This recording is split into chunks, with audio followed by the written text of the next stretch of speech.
Are you thinking of shooting in 8K just because it's there? Or do you think that it's a total waste of time, money, and energy, but are just a little bit curious? Want to know what it really takes to edit 8K video?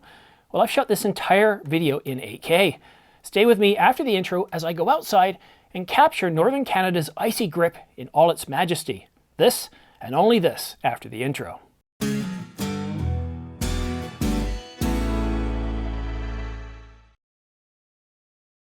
Hi, I'm Simon. Thanks for tuning in to The Ordinary Filmmaker. Subscribe to get notification of new videos like this one so you don't miss any news, rumors, gear reviews, or tutorials. And to make things just a little bit more exciting, I'm giving away a brand new Canon EOS R5 full-frame mirrorless camera to one lucky viewer. Details are in the description down below, or you can watch this video here, but please look at the terms and conditions as there are some age and location restrictions. And now, let's discuss 8K. This entire video was shot on the Canon EOS R5 in 8K, in all-I, and in Canon Log 1 and all its challenges. That's right, 8K, Canon Log 1, and all-I recording. That's a staggering 9,309 megabytes a minute, or 155 megabytes a second, not bits. That's a staggering amount of data to capture, let alone process. But first, let's go outside in 8K. I'll get into the details once we're back inside.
Now take a look at the playhead here. I want you to notice how smooth the playhead is. And as I'm moving that playhead, the Luma waveform and the preview video, it's not dropping a frame, it's not missing a beat. And if you really want to test things out, having that Luma waveform up while you're editing your video does consume an awful lot more processing speed. I love this scene here. You can see the snow falling from the trees, and as I back up the playhead, move the playhead forward, it's just buttery smooth. And that's the magic of using an editing codec such as Apple ProRes 422 for DaVinci Resolve or Final Cut. It's truly incredible. I think you can use it as well for Adobe, but what you want to do is you want to use whatever codec is most efficient for your video editing software. Definitely transcode, convert it to Apple ProRes 422 or something for editing. Otherwise, you're going to be dropping a ton of frames. I could have shot this entire studio segment in 4K HQ like I normally do, and put it side by side with 8K, and very few would actually be able to tell the difference. I mean, we can barely tell the difference between 4K and 1080 on most smartphones. And this is the third time that I've actually recorded 8K. That's the third time. I really just don't have a good reason to shoot and publish 8K. I barely have enough space to make 4K work. So why am I putting out this video in 8K, you ask? Well, last night, while I was drifting off to sleep, I got an idea. An idea to go deep into northern Canada and capture a few winterscapes in 8K. We just had a snowstorm, and when the snow's fresh, you can see so much more detail in the snow crystals. And when I woke up, it was sunny, it was beautiful outside, and it was only -7. I couldn't wait to get outside and shoot. I grabbed my camera and my gimbal, but before this is the one thing I didn't do, I got halfway to my destination and I forgot to check to see if I had the memory card. Thankfully, I'd put the Angelbird 2TB card back in my camera after the last shoot. And I spent about 2.5 hours walking the trails and ended up with enough video for 1 minute of 8K. My plan was to release that 1 minute video as a standalone, but I knew I'd get asked an awful lot of questions in the comment section, so I decided to just answer as many of them that I could right now, at least many of the ones that I thought you were going to ask. And of course, once I got back, I was stunned with the level of detail that I could see. Tiny branches were sharp. I could see a lot of detail in the snow as it fell from the trees. And the water? well, it just came alive. Now in post, without any YouTube compression, it's just absolutely stunning. It's glorious, and I'm only watching it on a 5K monitor. Are you watching this on an 8K display? How does it look to you? You know what? You know what else really stunned me? And this is going to surprise you, is how easy it was to edit in 8K. And I'm not kidding. It was easy. It was buttery smooth, and I had multiple effects. I had graded it. But I did cheat a little. I knew that if I imported the footage directly from the camera storage, Final Cut would choke. It would drop more frames than a clumsy thief in an art gallery. So I used Compressor to convert the footage to ProRes 422. You might remember Apple said that the new M1 Macs could edit 8K ProRes video without any issues on those M1 equipped MacBook Airs.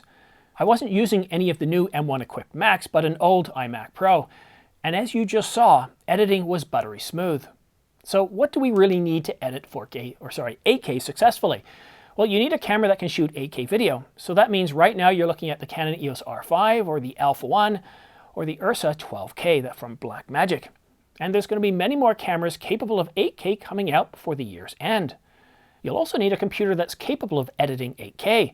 And you want to be smart here. Use the right codecs. Don't try to use brute force. Transcode it to a format that's friendly to your editing software.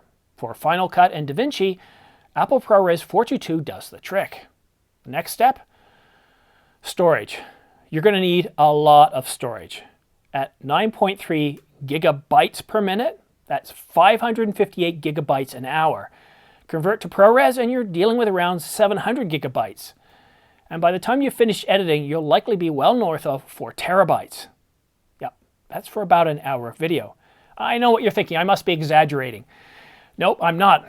And I'm being very efficient. I'm not even importing the entire clips, just the segments that I need. I currently have a project that I've been shooting in 4K. The project library is 1.4 terabytes and the video's only 37 minutes long. But that does include everything. I'm talking about the library file here. So cache files, audio, music, various clips, rendered files, etc. Now, if this was an 8K project, I'd expect the library to be at least 5.2 terabytes for just 37 minutes long. So you might be wondering, is it worth it? Well, that's the wrong question. You see, 8K is a storytelling tool just like any other tool. And I'm not going to tell you that no one shoots in 8K or that you're wasting your time and money. I didn't start this channel to stamp out creativity. I just want you to be aware of what's required to edit 8K. And from where I sit, the largest hurdle is the staggering amount of storage that you're going to need. The camera, lens, grading, depth of field, and whether to shoot in 8K, all of it affect how you tell the story. And if you want to tell a story in 8K, I'm not going to be the one to stop you. But that's it for now.